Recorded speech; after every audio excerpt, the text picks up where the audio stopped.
Morning all. Stage 1 update. I'm in the process of putting the springs on. Evidently, of course, if you're not aware of it, there's a left and right, or driver and passenger, so make sure you get the right side for the right side, which I've just checked. So evidently place them out as I've just done. Got a few new nuts and bolts, spring shackles, bits and bobs which I'll be reusing. I've got a couple of bulkhead bolts here, sets of, which I might as well use. I've got a set of 6 stainless for what it's worth. So the chassis still looks okay, and then basically I'll just try and get the axle just cleaned up a bit as well. That's a dirty job, but I'll get it on, clean off what I can, and then try and get it up and on, and then do the brakes. Because I might find that a bit easier, to change the shoes and the cylinders and a few other bits and pieces, and as I'm doing that I can just check round, but I'll check it before I put it on. That's the usual thing. I've got new flexi pipes to put on, of course.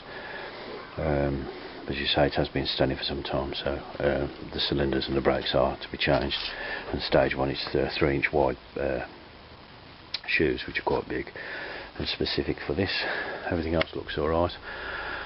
Bit of rust around here, but which of course I haven't tackled yet, and of course if people have followed my channel they know that I'm moving soon, so it all depends what's going on now, but I'm still going ahead with doing as many jobs as I can, as you can see.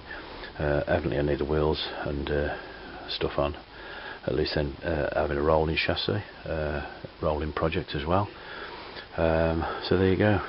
I might have a little look at the engine over the next day or two, because the carbs have been disturbed. I've got new gaskets to put on there, so I'll put the new gaskets on, probably whiz and tighten those up.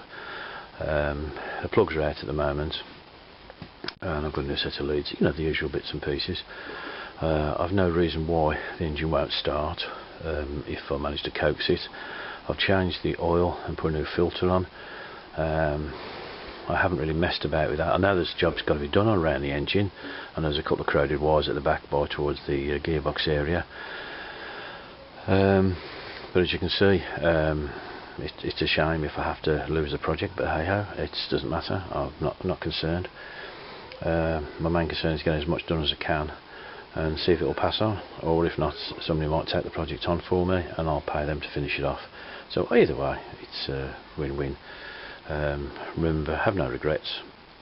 Life changes, and then just got to go with it. Don't try and fight it, because that's when you start getting yourself all upset and etc. Anyway, that's my life lessons. So hope you're all well, and I'll take you through a few of the jobs. Cheers. Yeah, just a little bit of a clean of the axle. Do the underside first, and I use a degreaser which is biodegradable. It's not as harsh as the other ones, so you give it a good scrub around with a little paintbrush and scrape up as much as you can, and just give a little hose off, gentle. So that's the underside. Don't want to put it back completely grease mucked up, whatever. So I'm just going to turn it over and do the top. So it's not just a question of throwing it back together, just trying to still maintain a little bit of cleaning for it. I'm not going to paint this because I don't think it's worth it at the moment, because my main concern is to get the wheels on, etc., to make a rolling chassis just in case. Anyway, that looks alright. Cheers folks. Maybe you can make that out. I've only getting the first spring on. I've just cleaned the axle down a bit like I've shown. It's a bit wet around here, so all I've done, a little tiny jack underneath the plate. I can still get the springs on. It's located in, so I'll locate that axle in there. It's on an axle stand, so you can work out what I'm doing. So I'll drop the U-clips, the U-bolts on there, then I'll come to this side and do the same. Then once the 2 springs are on, it's a question of just pushing it back, locating the first pin here, the front, and the first pin here, then hopefully putting the shackles on at the back. It's not hard. It's not easy when you're on your own and you're 93 years old. It's a joke. Anyway, that's the general idea. Make sure you've got your brackets the right way around, etc. They've just been cleaned off. Can't afford new ones, it's just too expensive, and I'm not painting. And make sure you've got the springs on the right side, which I've said. And there you go. So won't be long before this is in. I'm going to stop for a coffee and a sandwich, and I'll catch you all in a bit. Cheers.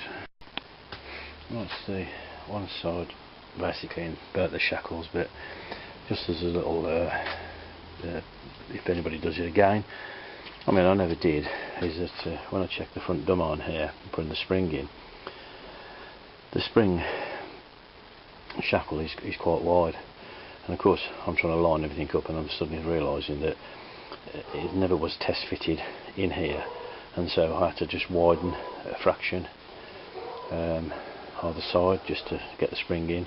Difficult when you're balancing and doing things on your own, and trying to line things up. Was difficult to line the bolts up, etc. So it does pay to try and have a bit of slack on the bolts, U-bolts, because you'll be surprised in how it seems to be a little bit twisted. I've got one side in here, but I'm afraid you don't hear me moan too much, but my back's gone. I'm suffering a bit. So, and also remember those little plastic bungs, and I never spotted them because I painted over, and that's another reason why I was suddenly going like, this is a bit tight, and then realised that they've put little bungs in each of the bushes, which is all very well and good, but as you can see, the one on the floor there and stuff, I've got this lined up basically here, you know, that's just got to be gently persuaded easily. So that's roughly lined up, I'm going to do the 12-pound pull test because they're a bit loose, so I'll try and do the bearings tomorrow, show you how to do those. Steam Ollie has done it on a few others, but it's definitely a bit slack, the bearings, so probably needs a shim taken out. Sorry, them things here, they're giraffes.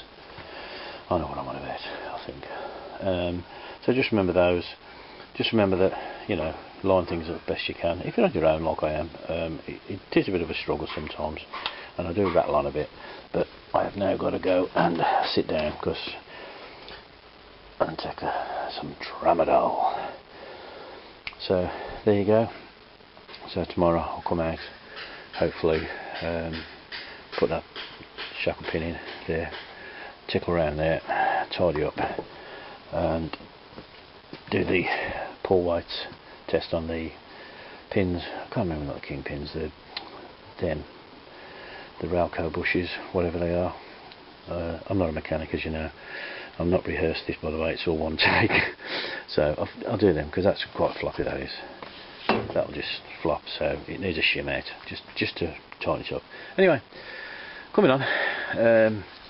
Whoop, it's for sale, if you want to twist my arm. Anyway, cheers folks, catch you all soon, cheers, bye.